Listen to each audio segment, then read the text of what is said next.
rewind. Feels so nice. We time. You, I know how to make me feel right. I can't help how. Got this sweet talk. I'm already on my way. I'm pulling up, don't be late. I'm cutting through all the lanes. Sweet talk. You need to say less to me. No need for no flowers, babe. I'm already on my way.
Good morning, people. Sorry about that. A little silence there for a moment because I was concentrating on something else. Hey, I'm here and I'm got my coffee because I need it today. Boy, do I need it today. Holy shit. Share the stream, hit the like button, do all that stuff that we do. We're gonna talk mostly about Afghanistan today. I know it's Wednesday, hump day, but it's normally woke Wednesday, but there's just too much news and too much stuff. And I want to talk a little bit about that speech yesterday that we watched, if you were here. And I also want to talk about what seems to be their talking point right now, and we'll get to that because they have this they seem to be congratulating themselves, and I just I just kind of laugh because I'm looking at the language they're using and I'm kind of deciphering it. So I want to show you a little bit about that. Plus I want to look at what's the first thing I saw on the various social media today, and we'll do all that right after the intro. Johnny, please play the intro. Thank you. Now. Ladies and gentlemen, coming to you live from the Lucky Dog studio in a hidden location somewhere in the upper Midwest of the United States of America, it's a brother making his own way but with all the wrong opinions. Welcome to the Morning Night Live with your host, yours truly, Dawg Knight. Okay, stop the music. Good morning, everybody. Welcome to the Morning Night Live. I am your faithful host, not just your host, but your faithful host, Marty, also known as PDawgKnight on the internet. And welcome back to the Dawg Knight Channel. It is Hump Day, August 25th, 2021. I almost said 2020, but so like I was thinking about this too the other day, because I have those 2020 FFS shirts that I used to sell. And, everyone's like, 2020 sucked. But boy, is 2021 just yelling out, hey, hold my beer. It's turned into a shit show too. Not so much because of the COOF, the 19, but it's about our so-called leaders and how they lead. And it's funny because I'm watching this administration congratulate itself over what's going on in Afghanistan. And I don't get it.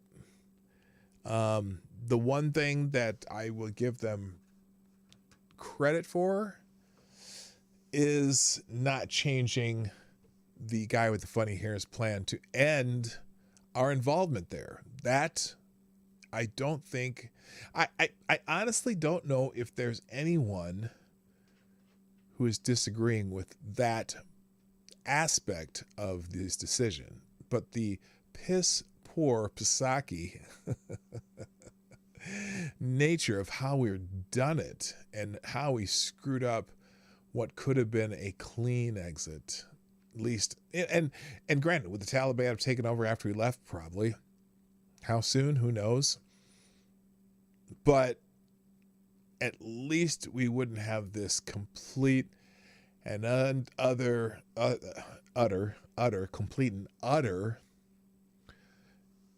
cluster flagum that's going on right now. Yes, I censored myself there for a moment, but it may not continue because boy, oh boy, is this shit nuts. So anyway, I hope you all have something to drink. If you have something, take a sip now, because we are going to buckle in. Thank you for sharing the stream. If you've already done that, I see Kieverdam's done that. But as usual, before we get into it, let's say good morning to everybody in the chat, and then we'll be on our way. So first in the chat today was, he's been trying to do this, and he's actually accurate and pristine today.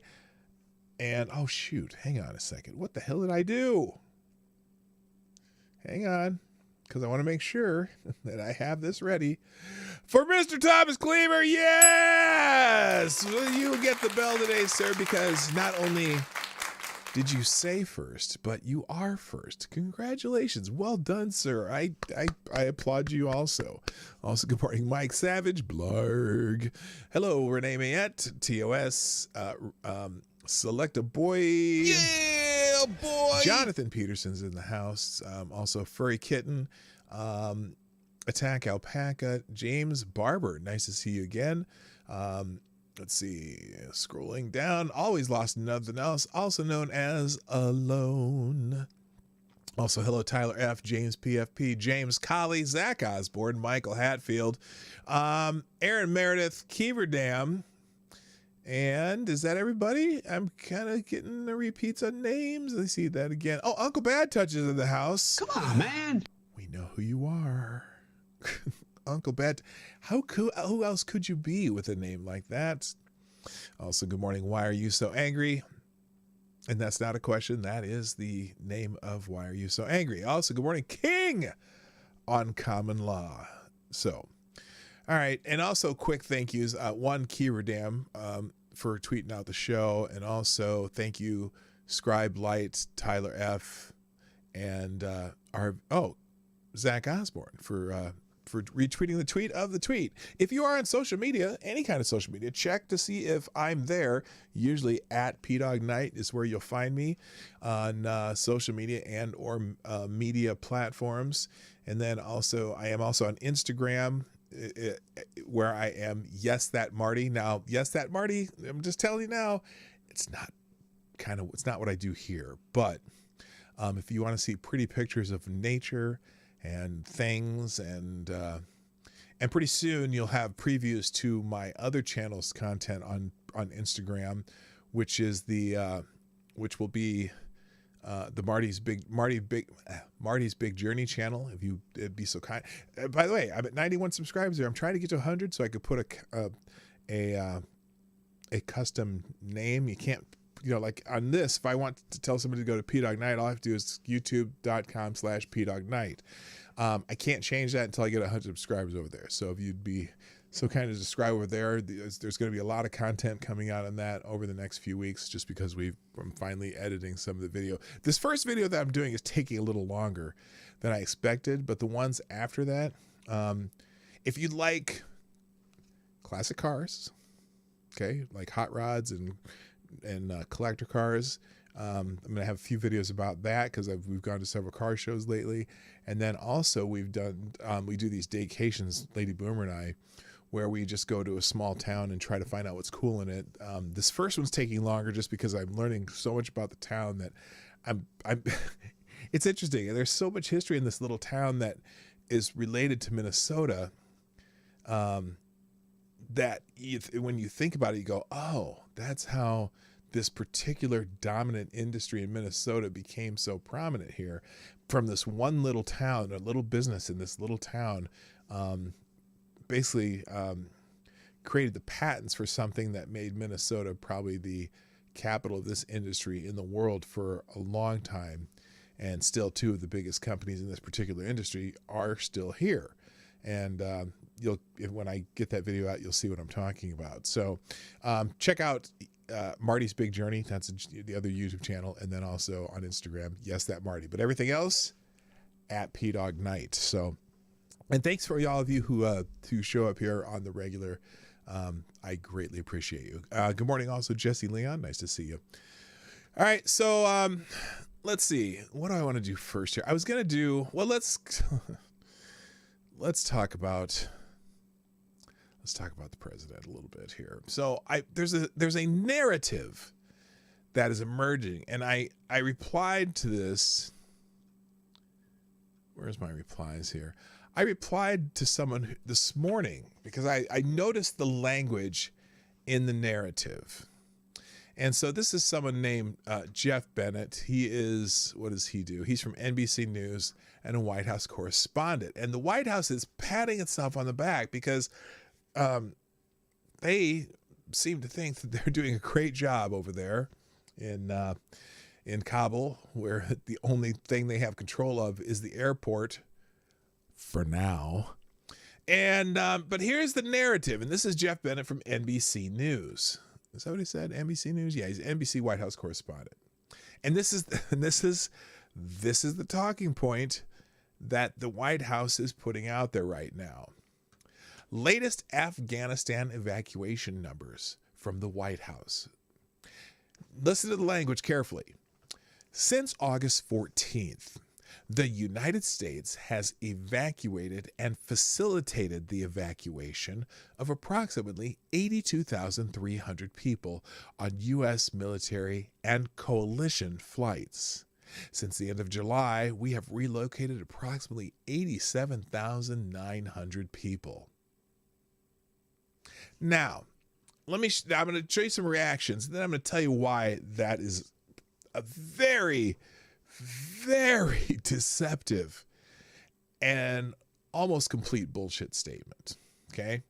So here's the reaction that people are having. They're like, oh, wow, that is higher than the most panicked estimates thought we needed to get out originally, and still several days to go. Oh, they have so much time and they've done so much better. Here's someone else. Did not a reporter from a very well-known news channel emphatically said that it was impossible to take out 50,000 people in just 2 weeks? Maybe some on the media should reconsider their coverage on this whole story. Oh, I know. Gosh, they're doing so great. Yet watching MSNBC this morning, they keep saying this is horrible and how can we not be doing more?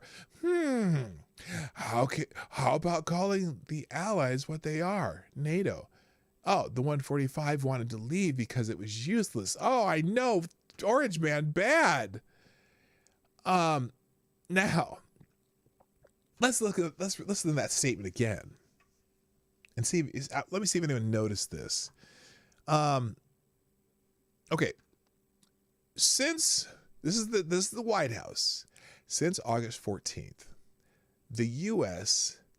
has evacuated and facilitated the evacuation of approximately 82,000 people. Now, note the word facilitated. What does facilitated mean? Because really, when they say facilitated, does that mean they helped like the French and the British and everyone else, the Germans, who are trying to get their people out of there? Or does facilitated in this sentence mean, oh, the airport's still open? That's the only thing the Taliban is letting us keep control of. And that's where all the planes fly out of. So when they say 82,300 people on U.S. military and coalition flights, that means that's how many people everybody has gotten out of there. But then they say since the end of July we have relocated approximately 87,900 people. Well, hold on a second. And my immediate reaction to that was, reading this carefully, I see, and facilitated. Oh, well, the airport is open for now. Won't be after Thursday. And coalition, total of every country's flights out. Great. Now, what are you doing to get all the Americans out by the Taliban's deadline? And approximately, how many Americans will be left there to be on their own? How many of America? Good question. That's the other question. Rod Line. Good morning, by the way, and also good morning, Ex-Bubba Hotep, Special Can Acid, and Special Can Acid. So, how many Americans are going to be left? How many Americans are not going to be able to get out? How many Americans? Wait, whoa. The Taliban, and I notice I didn't say Joe Biden's deadline. It's the Taliban's deadline. Because Joe Biden was talking about extending the deadline, and the Taliban said, oh, no, nah, we ain't playing that. Homie, don't play that. That's what the Taliban said. They said it in a different language, but I'm translating. The Taliban said, homie, don't play that. You had your chances. We had an agreement with the guy with the funny hair, and you broke it. So facilitated mean we hold the airport. That is all. Exactly. That's how they facilitate. Oh, we're the ones holding the airport, and everyone's flights are going out of this one runway instead of the two at the secured military facility that we closed down a little bit prematurely. How are they? How in God's name did they decide to close down Bagram? I mean, even the Afghans were shocked that they closed down that airport. There's just one day, all of them are out of there. Why would they have done that knowing that we're planning on getting people out of Afghanistan? You could be doing 3 runways right now, and they're doing 1, and God bless all the people flying and getting out. Mike Savage, Afghanistan. The Irish sent the Irish Rangers over to collect our citizens, about 3 dozen or so. The Irish government aren't trusting the U.S. to bring people out. Yeah, no surprise there. No surprise there. Hey, Fox P2, by the way. Surely all the actual patriots got out during Trump. A lot of the people over there, the Americans, are contractors helping to rebuild things and helping, they're helping, they're helping the Afghan people, rebuild. I'm sure they were making money somehow, but we're going to talk about where the money has been going, because the whole thing is just shady.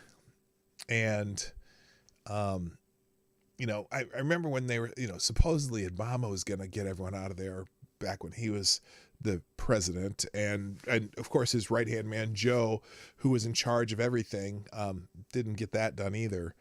And so it's funny. And the other thing that Biden seems to be taking credit for, this is the other part of the narrative, they told us that we shouldn't get out of Afghanistan. Who told you that? Who the fuck told you that you're not? Who told you that? Who told you we shouldn't get out of Afghanistan? I think everybody's been wanting to get out of Afghanistan for at least 10 years now, except for the military contractors and the people there making money, helping the people there. You know what I mean? Not that I'm against making money. Good morning, Data Wasteland and Tax AG or Tax. I did it again. TXAG 007, and you told me what that stood for, and it was Tax Ag something. Anyway, good morning and all to you all. So anyway, so that's the narrative right now. They are patting themselves in the back for the number of people that they are getting out of there, but they keep using the number total of all of the coalition forces to make it sound bigger than it was, because there were people, in the news saying, hey, there's another 8,000 Americans that they can't get out. At least there's another, 50 to 60,000 American allies and or green card holders, or what do they call them? SIVs, whatever they call them. The people they were, who were helping us that they want to get out. And, So this White House talking point uses the numbers total getting out of it to make it look like they did something, and it's just embarrassingly, it's embarrassingly transparent that they're full of shit. Okay, there you go. And yes, I am doing well. Thank you. Funny thing, I keep seeing the same guy on all the news vids. It's uncanny. Yeah. Well, let's get into some of this news. I have a few articles open. So, as you know, Biden was going to change he was going to move his date back, his deadline for getting people out, right? He was going to change it. And the Taliban said, I was going to say, Joe Biden is asshole, but they said no. Taliban said no, and Joe Biden caves. is going to stick with the August 31st withdrawal deadline. In that lame ass speech he gave yesterday, that, by the way, that still pisses me off. So he makes this speech, right? If you weren't watching yesterday, we turned it on while it was going on, luckily we caught it because it was originally set for noon, and there are a whole lot of things going on yesterday. Whether they're going to move the deadline or not, and then the Taliban came and said, no, your deadline is hard and fast as far as we're concerned. And there was going to be we have a red line, and then the red line's going to turn red with blood. They didn't say that exactly, but that's my opinion. And so he comes out to give this speech, supposedly at noon. It ended up being just after 3:30 or 4:30, whatever, Eastern time. And he comes out and he starts talking about, again, this is a speech specifically about Afghanistan. He starts coming out talking about some bullshit about the infrastructure package and Democrats, congratulating Democrats on getting some voting thing passed and blah, blah, blah. For about 7 minutes, he talks about all this political stuff that nobody's there to listen about. This is supposed to be about Afghanistan. Then he finally gets the Afghanistan stuff. It's telling us, yes, we are going to get, everyone we can out by the 31st because the Taliban told us to, instead of us telling them. See, that's the other problem. Do you think for 1 second it'd be them telling us if the guy with the funny hair was still in office? Or would it be the guy with funny hair telling them, hey, we're going to get out of here when we can, and you're going to shut the fuck up? Okay, I swore now, so probably. But anyway, and but now, so he's going to stick with their August 31st withdrawal deadline. President Joe Biden on Tuesday caved to the Taliban and pledged to honor the August 31st withdrawal deadline for U.S. personnel in Afghanistan, according to Reuters. Biden's decision comes after Taliban spokesman Zabiullah Mujahideen said Tuesday morning that the terrorists will accept no extensions to the August 31st deadline. And then I don't know who Lucas Tomlinson in, but said breaking the U.S. military has started withdrawing from Afghanistan, reducing troop presence, according to U.S. officials. So they're moving troops out. Are they moving the civilian people out? They're trying. So anyway, the Taliban reportedly met with CIA Director William Burns on Monday, who negotiated face-to-face with Taliban leader and co-founder Abdul Ghani Baradar. They do not appear to have reached any agreement. Mujahideen said he was not aware the CIA met with the Taliban. What? Wait a minute. Mujahideen is the spokesperson, right? But he supposedly met with the leader. Anyway, he said he was not aware the CIA met with the Taliban, but he did not deny that such a meeting took place. The Associated Press observed the CIA would neither confirm nor deny the negotiation. The deadline of August 31st, 6 days from Tuesday, was not Biden's original withdrawal deadline. Biden broke the deal his predecessor, Donald Trump, negotiated with the Taliban to be out by May 1st of this year, extending the U.S. presence to September 11th before shortening it to the end of August.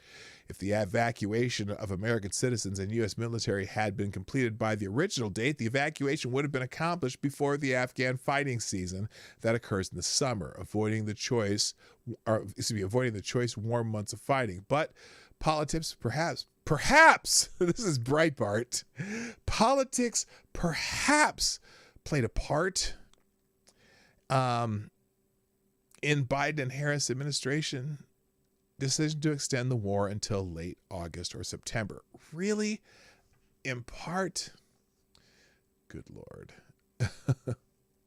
Anyway, thank you, by the way, Always Lost and Nothing Else, a.k.a. Alone, with the 749 and Alone. You are the new Streamlabs Superstar sponsor of the day. Yay! Good morning. Thank you very much for priming the pump there and on the sponsor of the day, who says, UPS shorted my check, so I stole some dough from UPS, which stands for you piece of shit, homie, don't play that. Well, from one UPSer to another, I thank you, sir. Oh, and good morning, Black Hebrew Israelite. The hell happened there? What's going on there? That's right. Okay, there we go. I must have hit something weird. Anyway, thank you alone. I appreciate it. Thank you for sponsoring the show. If you'd like to sponsor the show, there are links in the chat and somewhere in the PDawgKnight.live and YouTube super chats, but that's only if you want to give 30% to Susan. All right. Yeah, so he came out and makes this speech yesterday and basically confirms that we are not changing our dates to what we want to change it to because the Taliban said we're not allowed to. That's basically what it turned out to be. Then there also, so here's about that meeting with the CIA director, William Burns, meeting with the Taliban in Kabul. The conversation likely centered around the August 31st withdrawal date. The Taliban threatened the U.S.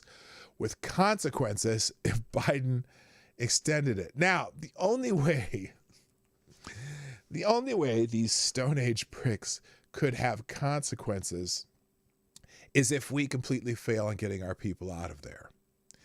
Oh, wait a minute. We're about to fail on getting our people out of there. So anyway, Washington Post reported that CIA Director William Burns met with the Taliban leader Mullah Abdul Ghani Baradar in Kabul, Afghanistan on Monday. Senior official confirmed the report to Fox News. No one knows what the men discussed in the meeting. They likely spoke about the August 31st withdrawal date. What's this? Okay, never mind. Taliban spokesman Suhail Shaheen said the U.S. would face consequences if President Joe Biden extended the deadline. The Pentagon might extend the deadline, though. Americans are stranded all around Afghanistan. The Taliban have made it hard for them to get to the Kabul airport. France, the UK, and Germany have all mentioned extending the August 31st withdrawal deadline in order to carry out an orderly exit, the BBC reported. We are concerned about the deadline set by the United States on August 31st. Jean-Yves Le Drian, France's foreign minister, told the network additional time is needed to complete ongoing operations. The British position is we want to stay longer if it is possible to do so, UK Defense Secretary Ben Wallace said, according to the Associated Press. The left made a big deal about former President Donald Trump's team meeting with the Taliban, including Baradar in Qatar in 2020. Biden even blamed his horrible withdrawal on Trump's deal. But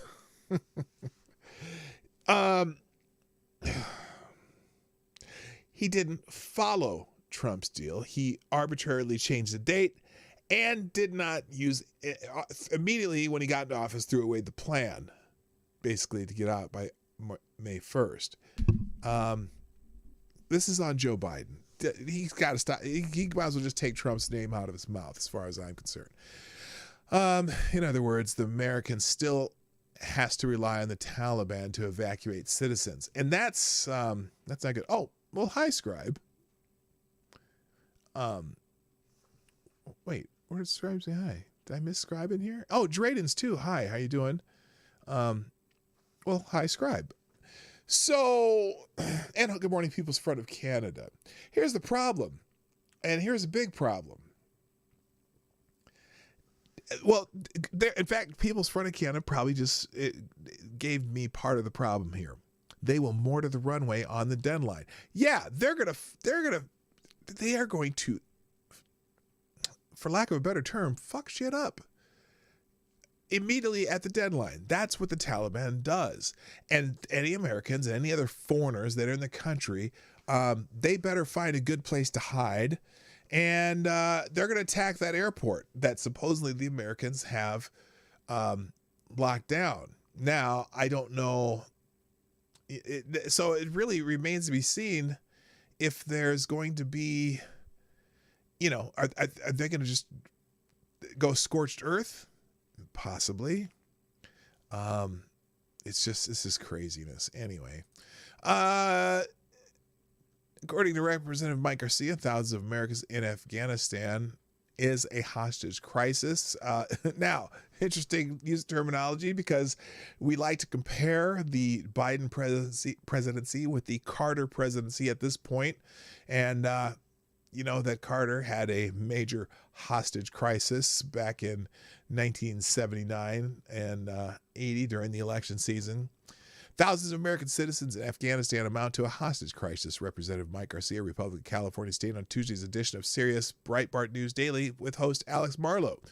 It is a hostage crisis at this point, said Garcia. He added, this needs to be treated like a hot war. The Taliban doesn't care about words, they care about actions. They are fearful of our military might.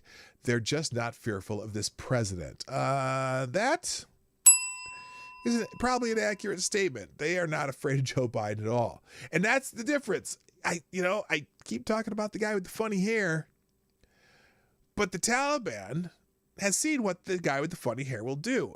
They will get Soleimani'd. That's my new verb, Soleimani'd. You know what that means, right? And this president is not going to Soleimani them.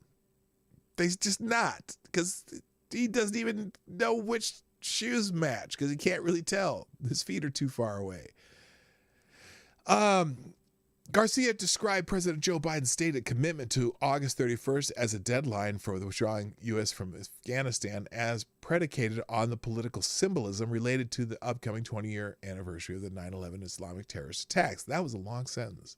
He said, this is what happens when you have an idealist in office, whether it's the president, the governor, or a representative from Congress. The idealists don't think beyond the first or second moves.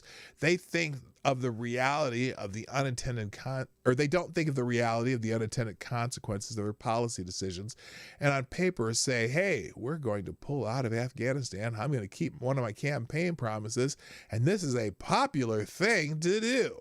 I'm not really. Thank you. Good morning, Richo. How you doing?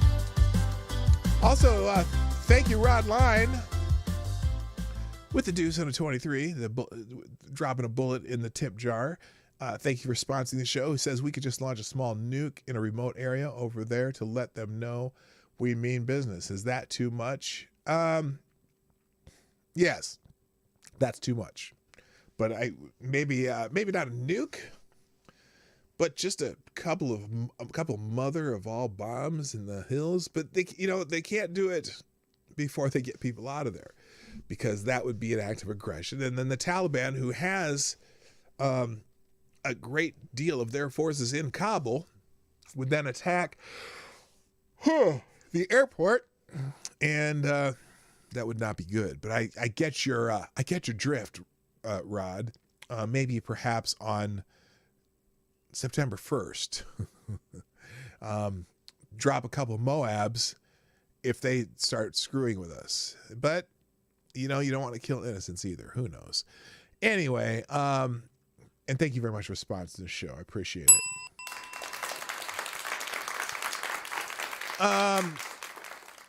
So anyway, the Garcia is just saying that they didn't think this through. Milley fucked up. Blinken fucked up. They all fucked up. And you can read the rest of that article on your own. But there is a little drama going on regarding this, as far as speaking of members of Congress.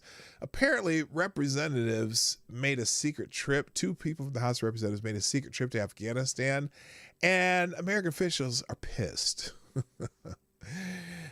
2 members of Congress caused a stir when they made an unannounced trip to Afghanistan Tuesday to witness the evacuation operation at Kabul's international airport firsthand.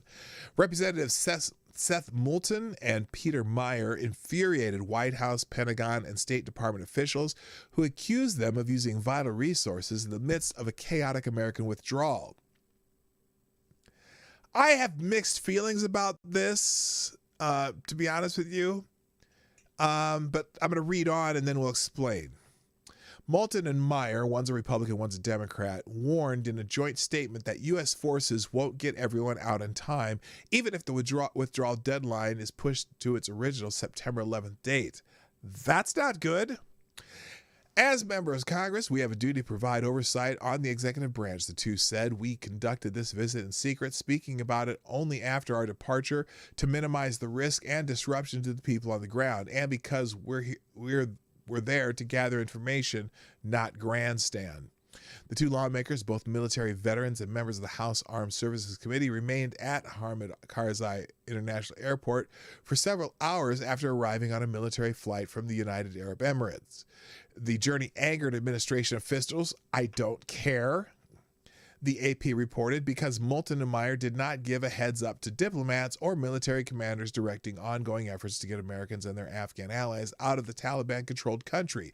The AP reported that the military found out about the trip as the lawmakers' plane was approaching Kabul early Tuesday, U.S. time. Now, I wonder if they had to have a whole bunch of special protection and extra resources used to protect them and whatnot. I would say that was not a good idea, but in a way, I'm like, I'd like someone to come over there and look and tell us the truth, because obviously, who did they anger? Think about who they angered. They angered the White House, the State Department controlled by the White House, the military controlled by the White House. Oh, could they possibly come out with a different narrative than the White House, who's saying that they're going to get everybody out by August 31st? Oh my, that's exactly what they did. They said there's no way they're going to get everybody out. Oh, but there's a narrative that the coalition forces have evacuated 87,900 people since the end of July. Yeah, but that's not the Americans. That's everybody getting people out of there. The entire coalition, not just the Americans. Anyway, one official said it was moronic as it was selfish. They are taking seats away from Americans and at-risk Afghans. Well, guess what? Apparently they weren't taking seats from Americans and at-risk Afghans, because they said the plane they came back on was not full. Moulton responded by tweeting that he and Meyer insisted on leaving in a plane that was not full, in a seat designated for crews, so that we didn't take a seat for someone else. House Speaker Nancy Pelosi, also pissed off about this, wrote to members Tuesday to reiterate that the Departments of Defense and State have requested that members not travel to Afghanistan and the region during this time of danger. Ensuing the safe and timely evacuation of individuals at risk requires the full focus and attention of the U.S. military and diplomatic teams on the ground in Afghanistan. So anyway, earlier Tuesday, President Biden announced that he had asked the Pentagon and State Departments to draw up contingency plans. What do you mean, draw up contingency plans? To draw up contingency plans if American troops need to remain in Afghanistan beyond the end of this month. However, Biden also added that the U.S. and its allies are currently on a pace to finish evacuations by August 31st.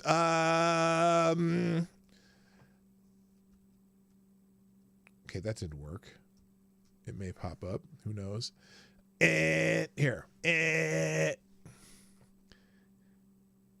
Good Lord. The sooner we can finish, the better. Each day of operations bring added risk to our troops, the president said, but the completion by August 31st depends on the Taliban continuing to cooperate and allow access to the airport. So again, we are dependent on the Taliban to get our people out of there. Holy shit. Good for us. Anyway. All right, real quick, a couple more good mornings. Hello, Asian Research Directorate and Richo. Nice to see you. Good morning. Next up, the State Department. Well, this is interesting. The State Department warns Americans who, quote, remain in Afghanistan will be without assistance, end quote. But then they withdrew it. Interesting. Wait a minute. Americans who remain in Afghanistan, I thought we were getting everybody out. The U.S. Embassy quickly withdrew a final warning which said that Americans who choose to remain in Afghanistan should be prepared to arrange their departure without assistance from the U.S. government. This is the final message for American citizens who wish to depart Kabul. American citizens who choose to remain in Afghanistan should be prepared to arrange their departure without assistance from the U.S. government. The embassy texted Americans on Tuesday. The New York Times' Katie Edmondson tweeted.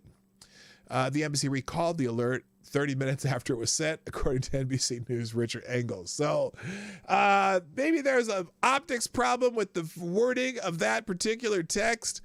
And here's what they said. in their retraction, we sent an email to you American citizens earlier that was recalled for technical reasons. Oh, for technical reasons, huh? Fantastic.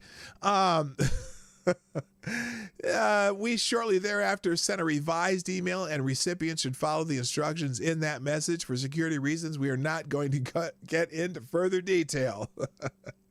I wonder if this memo is something that leaked, and that's why it was treated the way it was. I don't know. Anyway, President Biden announced Tuesday that he would not extend the Americans' military withdrawal deadline, blah, blah, blah. We already know that. And, oh, boy. Oh, good God. Let's see. Someone here. Let's see. Oh, Adam. Here. Listen, Adam Schiff. Adam Schiff chimed in. Anyway, Republicans and Democrats have called on Biden to extend the deadline, although the Taliban has said that it will view doing so as a red line and extending the occupation. I'm certainly of the view that we maintain a military presence as long as it's necessary to get all U.S. persons out and to meet our moral and ethical obligation to our Afghan partners, Democratic Representative Adam Schiff said Monday. The president needs to forget about the August 31st deadline. We need to send enough American personnel, military personnel, to rescue our people. And by the way, there are more American soldiers there now than before the president made the decision to leave. Extend the deadline, get outside the perimeter, and make sure that every single American who wants to leave is able to get out with our assistance and our Afghan allies, Republican Kentucky Senator Mitch McConnell said Tuesday. So we got kind of a bipartisan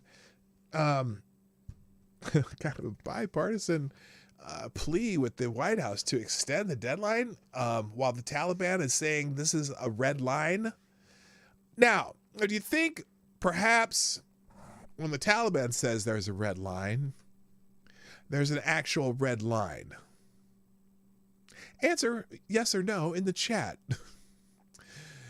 Speaking of the warm glass of Japanese liquor, Jen Psaki claims Biden's Afghanistan crisis is a success. Appears to admit the administration expects some will be left behind. So, if you didn't see her press, well, here's her answers to Peter Doocy. Okay, and I know that you said yesterday it's irresponsible to say that Americans are stranded in Afghanistan right now. What do you say to the American citizen in Kabul that Fox spoke to this morning? Her name is, she's going by Fatima. She says, we are stranded at home. For 4 days, 3 days, we didn't hear anything from anywhere, and they're saying to go to the airport, but we're not being given clear guidance. Our emails are getting ignored. Well, why don't I convey to you exactly what we are doing? And I think what's important to note that I also said yesterday in the full context of my answer, which I put out today, was that we are committed to bringing Americans home who want to leave. And that is the... Whoa. Hold on a second. It's just me? Or does she seem a little feisty right now? She seems a little heated. She I mean, more so than normal. Normally she's kind of, she's kind of snarky, but today this is a heated voice from Jen Psaki. She's a little heated. Let me go back a little bit so you hear the rest of her answer. Let's hear her answer here. In the full context of my answer, which I put out today, was that we are committed to bringing Americans home who want to leave. And that is the president's commitment. Wait a minute. Americans who want to leave. Notice the language she's using. Americans who want to leave.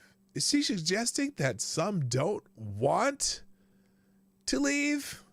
I'm curious. So let me explain to you how our process works. And there have been some very good questions, including from you and from others, about this.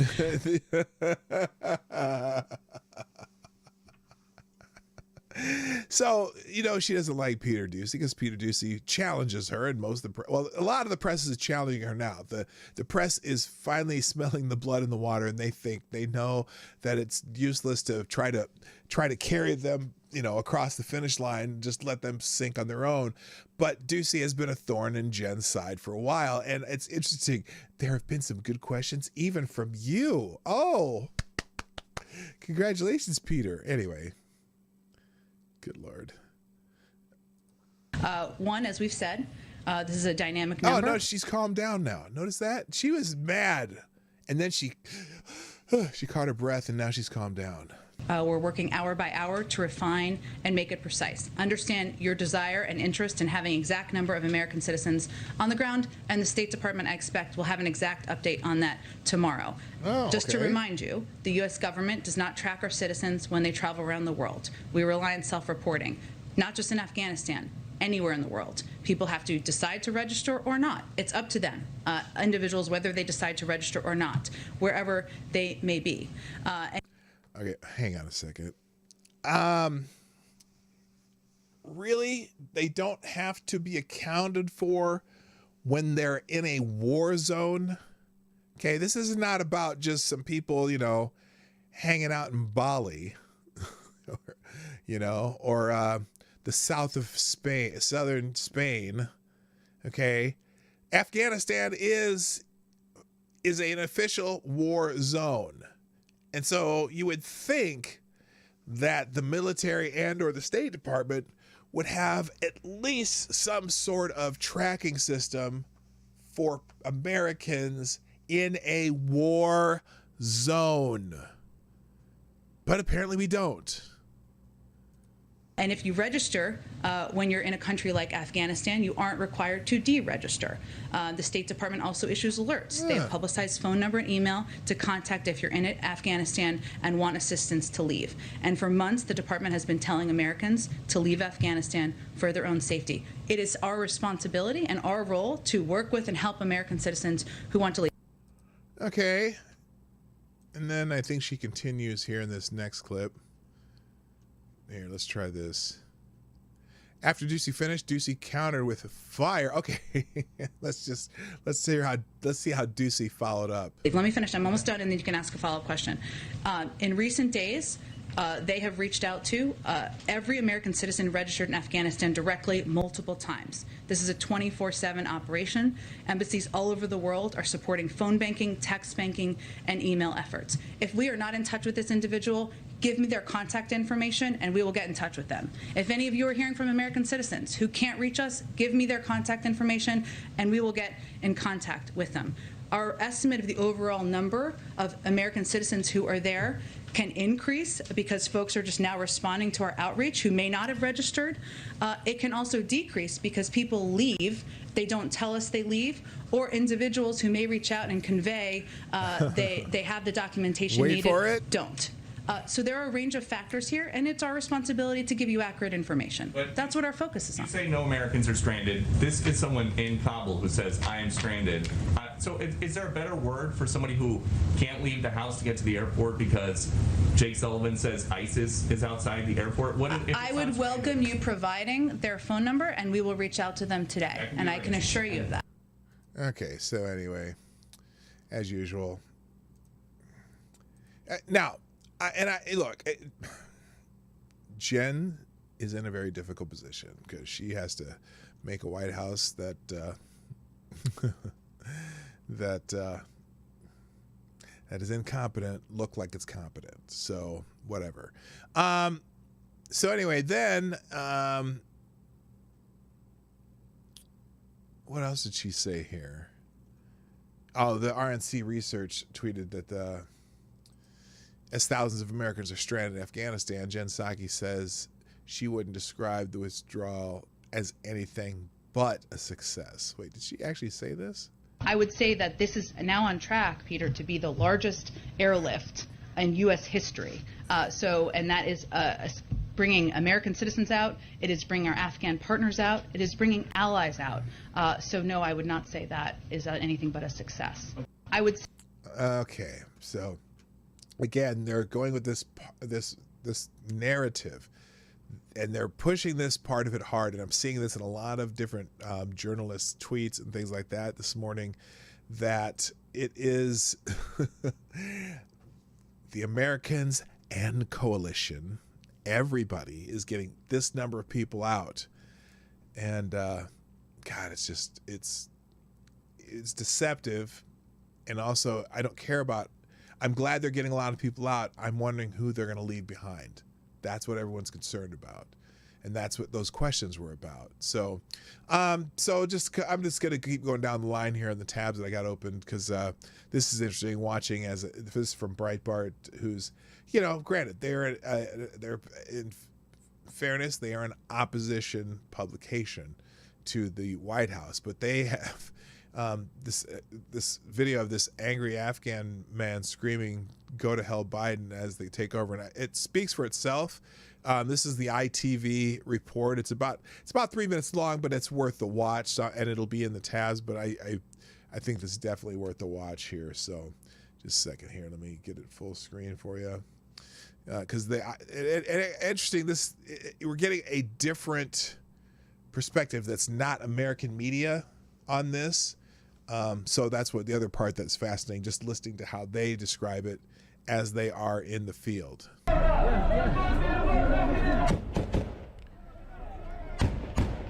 With volleys of gunfire. And that's weird because, okay, so someone's the gunfire in the right outside the door here is fascinating. I don't know if those are Americans or no, they're not Americans, because this is at the British, so-called temporary British embassy at the Kabul airport. Anyway. With volleys of gunfire, security guards try to restore order at a doorway to the UK.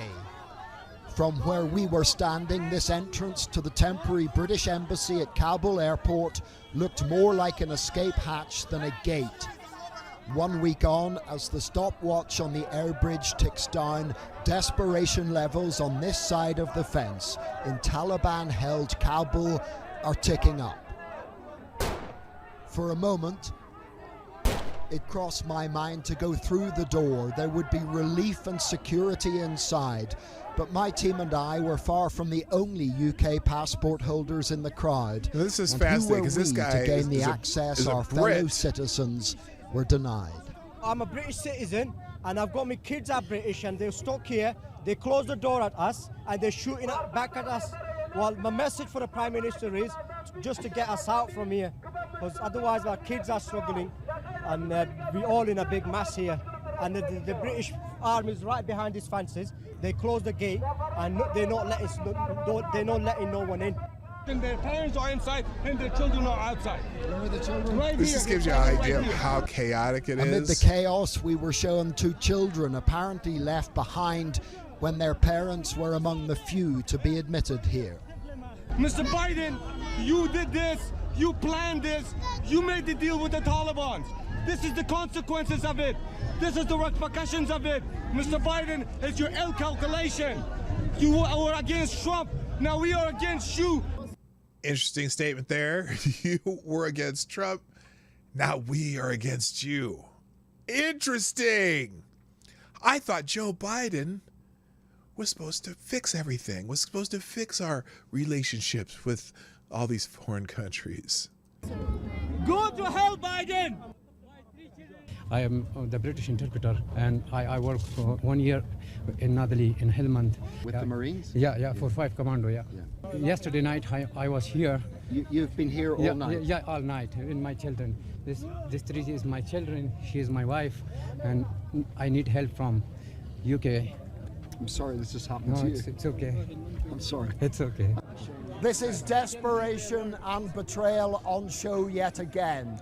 Many of these men served us. Today we're slamming the gate. So this is on the British side of the airport, because again, this is they've made a makeshift embassy at the airport. The Brits have, and they're not letting people in either. It's so granted, it's not just us, but it's interesting how they're yelling. It's all being blamed on one person, and he's probably having his he's probably having his morning pudding right now. On them and their families. It doesn't feel great to be British on this side of the fence today. Those who make it to the other side are getting out thanks to the professionalism of service personnel who've been dealt an almost impossible hand when it comes to identifying and admitting Afghans deemed eligible. Among those people still left behind here, this woman was poised to become Afghanistan's first ever Paralympian. The window to reach Tokyo closed just before she was due to fly.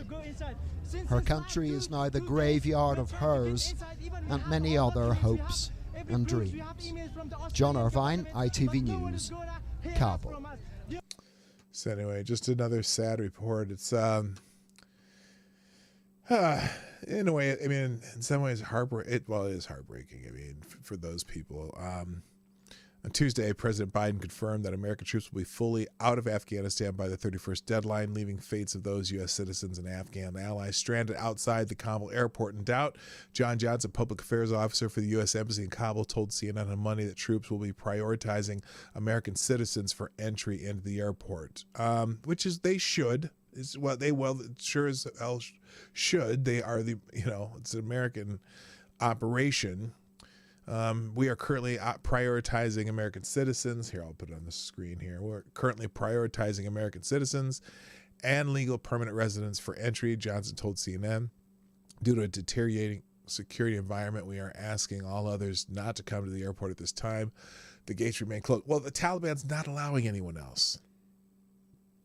They're not allowing anybody else. They're not allowing any Afghans to enter the airport right now. So that's clearly a challenge already. Real quick, just a reminder, the Morning Night Live is brought to you by you, the viewers of the Morning Night Live. Please hit the like button if you like what we do. There's a few of you haven't done that yet. Just a reminder, and also share the stream on most social media where I am at PDawgKnight. You can repost things that I have or posted or create one of your own like a lot of you do. And also to sponsor the show from a monetary standpoint, you got Streamlabs, YouTube, SuperChats, Venmo, and Cashapp. So thanks for those who are able to do that. What was that? The rich, let's see, Gunfox. Oh, hi, Gunfox. How you doing? Who says, Marty, this is what all those that voted for Pedo Joe voted for. Total failure. Yeah, true. Oops. I didn't mean to do that. I meant to do that. So true. So true. Now let's talk about, this is an interesting thing that come up, how, we've spent a lot of money on Afghanistan, right? And this is over 4 presidents. So I'm not saying that any one president has more culpability than the other, although we can start with the first 2 that were involved and the last 2 didn't do any better. Because, when the George W. Bush certainly can take credit for some of this bullshit, and Obama, who said he was going to get us out and didn't even try, can take credit for a lot of this bullshit. And even Donald Trump, at least Donald Trump finally made a plan to get us out and said we're getting out, and then Joe has been taking credit for actually putting a plan into place to get us out, even though we were going to get out no matter who is president this time. But let's talk about this. Afghanistan, $2.26 trillion of your money, if you're an American. Well, no, I'm sure it's anyone in the coalition. Hello, Brad Young. Spent $2.26 trillion of your money on lavish palaces for corrupt officials. No, corrupt officials in Afghanistan, these central, middle, far, sort of something east, corrupt officials in a country where we're just throwing money at them. No, I can't believe that. Over the last 20 years in Afghanistan, 2,443 Americans were killed and 20,666 were wounded, as $2.26 trillion were spent in the Quixotic and for doomed hope. Quixotic, as in Don Quixote. doomed transforming of the graveyard of empires into a stable Western-style republic. But if you were to go to Afghanistan today to try to see the effect of all this profligate spending, which I wouldn't actually advise under the circumstances, you would have an easier time spotting how American money was put to use in the luxury homes of former Afghan government officials, rather than obviously in actual successes in pushing back the Taliban. Well, because the Taliban's back. They're back like the Rolling Stones, except minus Charlie Watts, may he rest in peace. Americans got a telling glimpse of their taxpayer dollars at work in Afghanistan when the Taliban on August 15th entered the residence of General Abdul Rashid Dostum in Mazar-i-Sharif. Dostum was a marshal in the disgraced and dissipated Afghan National Army and served as first vice president of Afghanistan, which had two, because you can never have too much of a good thing, from 2016 until February 2020. He was a vociferous foe of the Taliban and a key U.S. ally when the first Taliban regime was toppled, although his relationship with Washington later soured. He was accused of war crimes, to the degree that even while serving as first vice president in the American-backed Afghan government, he was barred in 2016 from entering the United States. Well, he must have been a gem.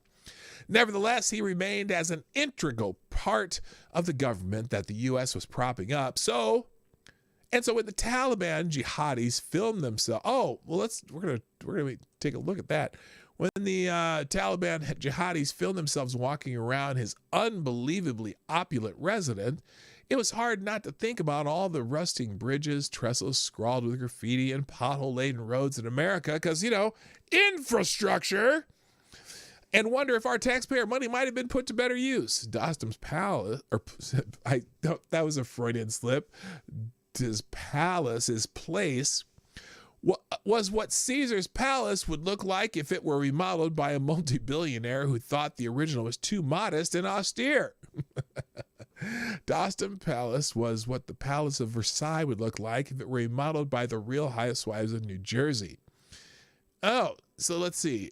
Oh, they have video. First, there's a tweet here. ANDSF fleeing into Uzbekistan on the bridge after fleeing from the city of Mazar-Sharif. Not clear if the Uzbek government will grant them permission. Let's look at the inside of Dostum's house. Bush should have bombed the shit out of the terrorists and did a smash everything and grab that goat lover number one, then leave. Yeah, I think we've had more than one opportunity to get out of Afghanistan. We've always been saying, we want to prop up this government and not have the Taliban come back. But let them deal with their own shit over there. I mean, I hate to say it, but we're not going to stop. The Taliban is patient. They're just going to wait in the mountains until we leave, no matter when we left, and they were going to come down and take over everything. But anyway, let's watch the video of this tour of General Dostum's house. Look at this. Hold on, wait. Look at that. Look at this. This is his house. This is in his house. This is one general's house. First of all, 1, 2, 3. This is seating for like 25 or so, and that big old Persian. Look at that nonsense. And he said it looks like a 1960s model of Caesar's palace. All right.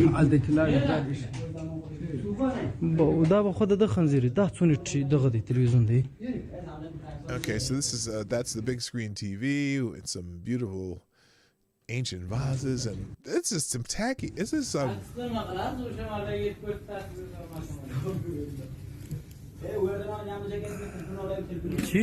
Apparently.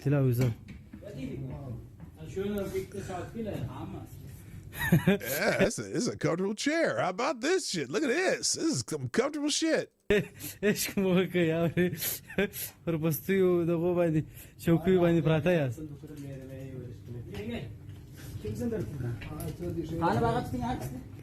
they're gonna show some rest of the house. And this guy ran away. Look at this door. Anything air conditioner there? Are they going to show any more of this? I want them to go to another room. Go to another room. What the hell is that?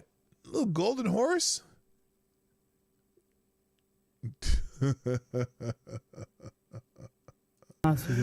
on, let me just see if they go into the other rooms here. Oh, here we go. Oh, this is the maps on the wall and.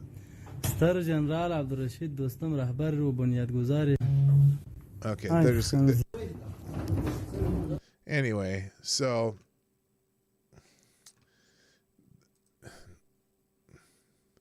Now, how could this dedicated military officer and public servant possibly have amassed the funds to pay for his Disneyland dream palace?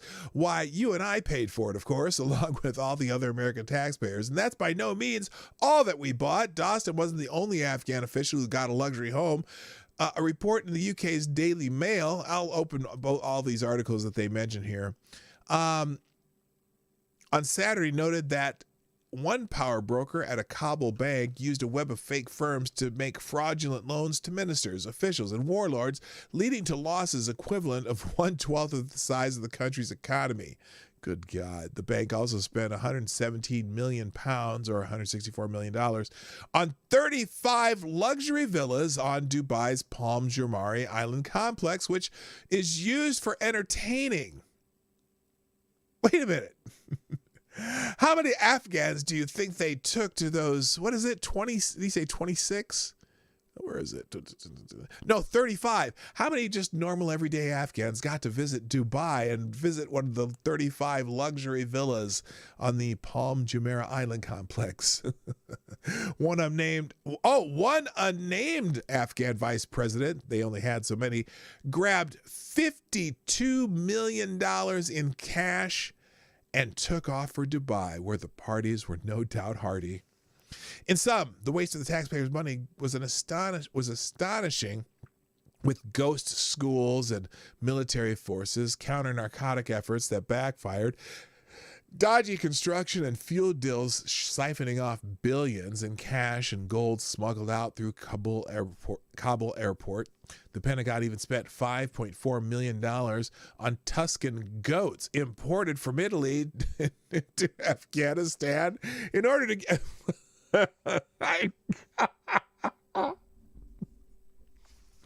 So they're saying they brought in hookers. I didn't say that. I'm sorry. That's not.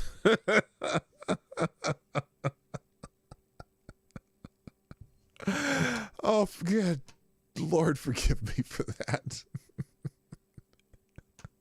$5.4 million on Tuscan goats imported from Italy into Afghanistan in order to give a boost to the nation's cashmere industry. Oh. The Italian goats were supposed to mate with Afghan goats and create a hardier stock. But the project was botched from the beginning because the goats simply disappeared as concubines. Oh my God! Shut up, Marty, before lightning strikes.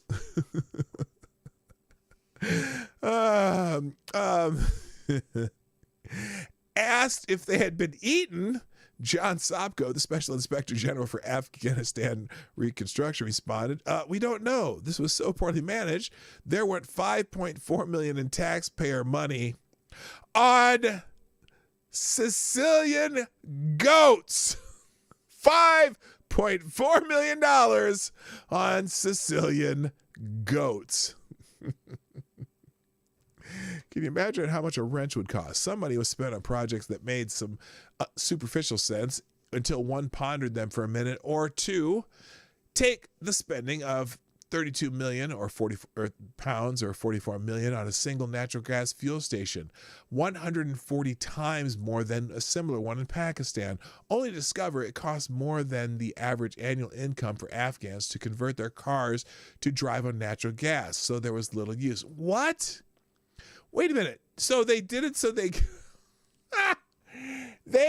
oh my God. So I'm guessing that Afghans just normally run their cars on good old regular old gasoline, but they spent $44 million on a single natural gas fuel station. The Daily Mail report adds at one point the U.S. Congress estimated that $4.4 billion, equal to 22% of Afghanistan's GFP, was being smuggled out of the country, with 2/3 of this illegally earned. Imagine that. Imagine if some of this money had been restored to its rightful owners via lower tax rates or put to use in the United States. Nothing was too good for our Afghan allies, while Americans struggling economically and American infrastructure crumbled. Now, okay, stop with the American infrastructure crumbled bullshit. Okay, yes, oh God, because that too is that's a propaganda line. We can spend money on infrastructure at any time in this country. And I don't know why they're making such a big deal about one giant infrastructure bill in the first place. They can always spend money on infrastructure. It's just crazy shit. Anyway, thank you, Black Hebrew Israelite. That's right. Who says, I'm old enough to remember when the Iranians took 57 hostages out of our embassy. That made Jimmy Carter the worst president. Now Jimmy Biden will leave thousands of Americans behind in Afghanistan. In comparison, Carter wasn't that bad. I miss him. That's right. That's right. Yes, thank you, Black Hebrew Israelites. Yeah, so true. And thank you for sponsoring the show. All right, next. This is, so if you want to see the, let's see, is this the same video? Oh, here's more video of the warlord of that palace, of that general. I just think this is hilarious. Hilarious is, I guess, a relative term. In a way, it's sad. So this is another room in that palace. Let's see. And the weird, not only is it a video of them in the palace, but just weird seeing the Taliban in this palace. They do have bottled water. Oh, this looks like the same room. Oh, this is the same room that they just showed, because it has the couches and the TV. A bunch of the fighters sitting on the floor. No one's fighting over the couches. That's good. That's kind of loud, isn't it? I'll turn that down. Sorry that was so loud. Yeah, that's fascinating. Oh, they're all talking. It's funny, though. You know what's weird about this? So as I watch these videos like this, it's just weird watching them all talking on their smartphones. Like, everyone has smartphones. The whole world has smartphones now. Isn't that kind of wild? Let's see. What do they got here? Oh, this is still the same room. Okay, whatever. Anyway, and then also the Daily Mail article is talking about what they've... Wait a minute! Hold on a second. So remember when I said that they spent, what is it, $5.4 million on the Italian goats? How many Italian goats? How many? This is a quiz for the chat. How many Italian goats do you think you can get with $5.4 million or 4.4 million pounds? The Tuscan goats. Tuscan goats. How many Tuscan goats do you think you should be able to get for $5.4 million or 4 million pounds, depending on where you live?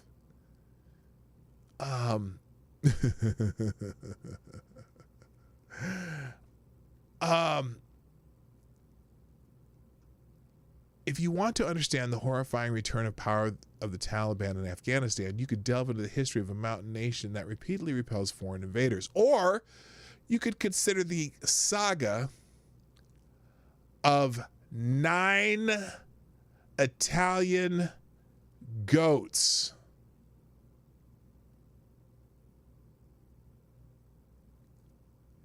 There better be more than 9 fucking goats. Wait. Perhaps I shouldn't use that phrase like that. You might think it's an adjective.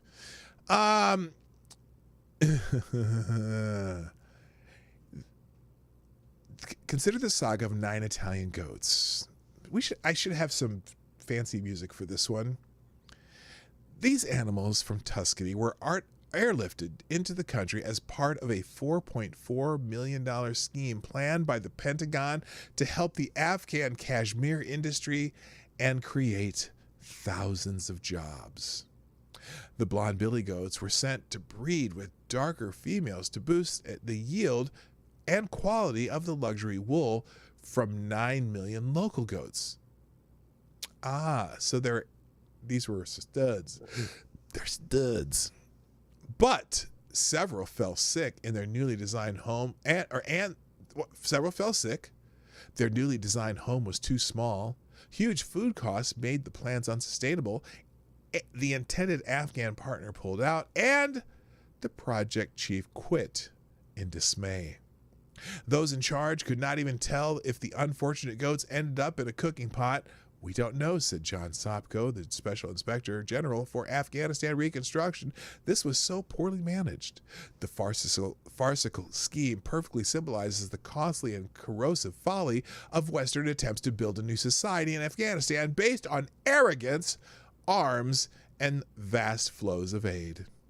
Tony Blair declared it our duty to rebuild Afghanistan as a stable and democratic nation, but despite some advances in education, female empowerment, and prosperity, naive foreign interventionists played a damaging role in fueling corruption, furthering divisions, and fostering a mafia state, thereby assisting the return of the Taliban. I'm sorry, 4.4 million pounds, or $5.4 million, I think that's right, on 9 Italian goats. Holy Shiite, Batman. All right, Michael Goodwin has an editorial in the New York Post. Oh, a New York Post editorial criticizing the Biden administration? Shocker. Neville Chamberlain can rest easy. He is no longer the most shameful appeaser in modern history. He's fire right off the bat. I need to have a fire or bombs or something that I can click besides the bell. But when I agree, I click the bell. Or when I like it, I click the bell. Or when it's something good, I click the bell. Or it's something fantastic, I click the bell. Joe Biden is the new champion of cowards. Biden didn't just blink in the face of terror. He is groveling before the Taliban, acknowledging their victory and laying the groundwork for their legitimacy as the rulers of Afghanistan. Who could imagine any American president allowing murderous thugs to set the terms of our military surrender? But that's what has been happening, and it crystallized Tuesday. The Taliban declared that no more Afghans should go to the Kabul airport, that those already there should leave, and then they should shut the main airport road. For all practical purposes, those words and actions ended the mercy mission of getting our allies out. And Biden didn't object. Not even a whimper, just silent acceptance. He kind of did. That's kind of true, isn't it? Did they really push back on that about our... Anyway. Even more unforgivable, by agreeing to the Taliban's demand that he stick to his own initial deadline, August 31st, for the withdrawal of troops, Biden shows he is willing to strand thousands of Americans behind enemy lines. Exactly how many Americans will be left behind is unknown, but most estimates puts it in the thousands. They are now hostages to Biden's fear and failure. Their fate is uncertain, but the fate of tens of thousands of abandoned Afghans who helped us and whom we promised to rescue is almost certain death. This extraordinarily callous and will ricochet around the. This is extraordinarily callous and will ricochet around the world as evidence that America is no longer the home of the brave. As is always the case with appeasement, our allies will be shaken and our adversaries emboldened. The crisis at the airport has been building for more than a week, but Biden still had a chance to adapt by moving the deadline back so the evacuation could be completed. But as word circulated that he would not extend the mission beyond next Tuesday, the White House said the president would make a statement. First, he was to speak at 2 p.m., then at 3:30, then 4:30, delays that gave the impression that policy changes were at least being debated. It wasn't to be. In fact, when he finally appeared shortly after 5 p.m., Biden first started talking about infrastructure for half of the speech. and voting law initiatives working their way through Congress. The message was clear. I have bad news about Afghanistan, and I want to turn attention away from it by feeding my left-wing base and promising the American people more free shit. Okay, I editorialized there myself. It was pathetic, and as such was consistent with Biden's entire conduct during this crisis. He created it, and as it spins further and further out of control, he shrinks and opts for deception instead of truth and partisanship instead of completing the fucking mission. Okay, I editorialized again. Sorry. Because of the hard deadline, the military reportedly has already started its drawdown of the nearly 6,000 troops at or near the airport. The move renders as lies Biden's many promises to get all Americans out of the country. The fact that he didn't repeat that promise Tuesday reveals he doesn't have the courage to be straight about the implications of his decision. Well, that's why he ran away from when the press started asking questions. He was not going to try to answer questions because he doesn't know the answers because he's not pulling the strings. Even his statement that he asked the military for a contingency plans if the evacuations weren't complete rings hollow. By withdrawing the troops and presumably abandoning the airport, where would any troops added later land safely? Besides, if such plans were a real option, why are they only now being called for? Oh, yeah, that's what I said. What do you mean you're calling for contingency plans now? The time for contingency plans were several months ago. It would be much easier and safer to stay at the airport longer rather than leave and return. Coming on the eve of the 20th anniversary of 9/11, Biden's bad judgment and poor leadership have undercut the heroes who prevented Afghanistan from again becoming a safe haven for other terrorist attacks on America. All along, his obsession seems to have been that he would be the president to end the war. He even tried to sell it as a victory by saying the troops would come home on a September 11th. He reversed that piece of lunacy, but never adjusted to the changing realities on the ground. Once he ordered the abandonment of our bases, the Afghan army saw the war was hopeless and collapsed. Still, Biden didn't react until the evacuation became impossible. Then he started sending troops into Kabul with some 70,000. While some 70,000 people have gotten out in the round-the-clock flights, the mission is far from finished. But he defends his decision by over and over citing threats of an attack by remnants of the Islamic State terrorists. He talks of increasing risk every day we're on the ground. No doubt there is some truth to that, but is the possibility reason enough to run away and abandon our citizens, allies, and principles? Nope. American fighting men and women are brave and resourceful beyond measure. They deserve a commander-in-chief as committed as they are. Unfortunately, they have one that's gone wobbly in the most crucial hour. So, yeah, not much to disagree with there. All right, I'm gonna leave. I'm gonna leave the rest with you. You can check out the rest of the articles in the link in the description down below. In the second paragraph, every day I put the one tab link of all the articles that we go through, and didn't get to go to the social media pile today, but that's okay. Like I said, I had plenty. There's a couple COVID news articles too, and well, let's just go through the headlines. I'm not going to go into them, but you can check them out afterwards. Oh, and also Trump has a great ad, which we'll probably finish with before I close out. Anyway, let's give it an ace here. The only other things I have popped up, Adam Schiff confirms that the January 6th committee is investigating House Republicans. Nobody is off limits. If it were tomorrow, and really any day, you can say FTG to Adam Schiff, so F him. But we read about that yesterday.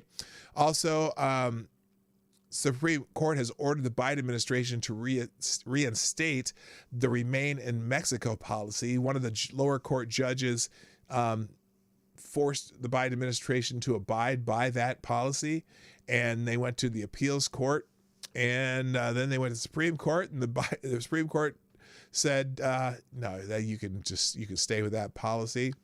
Oh, I see it. And actually, what I'm going to do here, let's see if I can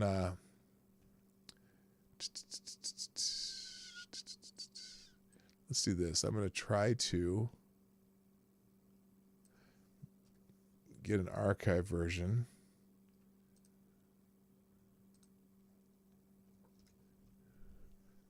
Because, oops. Because that version is a locked version. So let's see if we can get a invalid URL. Okay, never mind. Let's go back. Let's see if it'll let us do this.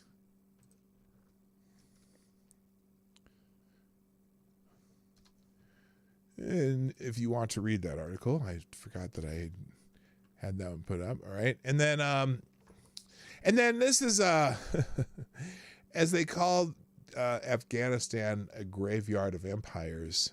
Oh, MC's in the house. How you doing? Hammer time. Also, good morning, Infamous One. I'm going to leave this. This is an interesting article on just the whole background of Afghanistan and how it was always kind of meant to be a shit show. It's not working out. And then the final one here is just an article about so Andrew Cuomo granted clemency to this woman, Kathy Boudin. She's actually the mother of the guy in San Francisco is the state's attorney or city attorney of San Francisco. But he granted clemency to this woman from the Weather Underground, who is basically a terrorist. And in one of his last acts was to grant this woman clemency. They killed people. They bombed government buildings. And just a little bit of background about her, which is, hang on a second here. You can see that here. So anyway, those are the articles today. Whoops. And those will be in the tab down below as soon as this one loads. And then finally, I had one video here. What did I do with the video? Oh, we are going to check out Donald Trump's epic ad though that's coming out. Now, I don't even know if 100% sure that the former president's going to run again. But when I see ads like this, I get the feeling that it's going to happen. And I'm not sure if I'm glad about that or not. I kind of would like to see someone who wouldn't be so easy to make divisive. Although like I said, I appreciate his presidency. And also I know that if he were president right now, I don't think the Taliban's war of words would be as effective because Trump is kind of a master of war of words. But here's an ad that his PAC put out. And it's fascinating. And then we're going to go from here. So here we go. America is back. Highest inflation rate. Pain is a pump. Southern border is collapsing. The climb of COVID infections. We amplify our power. We summoned a new strength. This is a recruitment ad. Should we be embarrassed? Diplomacy is back. Now the Taliban are back. Kabul is not in an imminent threat environment. The likelihood there's going to be the Taliban overrunning everything and owning the whole country is highly unlikely. They own the whole country now, the Taliban. The Taliban are now in complete control of Afghanistan. Complete chaos. How did President Biden get this so wrong? Well, first of all, the mission hasn't failed yet. If this isn't failure, what does failure look like exactly? Biden, you destroyed not Afghanistan, but the world! I don't care if you think I'm Satan reincarnated. Do I bear responsibility? Zero responsibility. China is ready for friendly relations with the Taliban. I feel like they're gonna open the door and they're the Taliban and they're gonna come in and kill us. Slow down, everybody. We have to ask the Taliban for permission for American citizens to leave. True or not true? They are in control. I can't think of anyone better to lead this operation than They're just chanting death to America. He doesn't even know. He doesn't even know what he's talking about. Oh my God. Anyway, that's a brutal ad from the Trump PAC or whatever it's from. But hang on, let me pause this. This is going to start again. Let me pause this now. There we go. All right. Anyway, so that's in one of the articles that I'm putting in the thing, and also the Epoch Times article about the court ending Trump's, or excuse me, the Biden administration formally ends Trump's Remain in Mexico policy. Well, the court has gone and said, no, you can't do that. Except, oh, that's weird. That's not the article that was up there. Okay, hang on.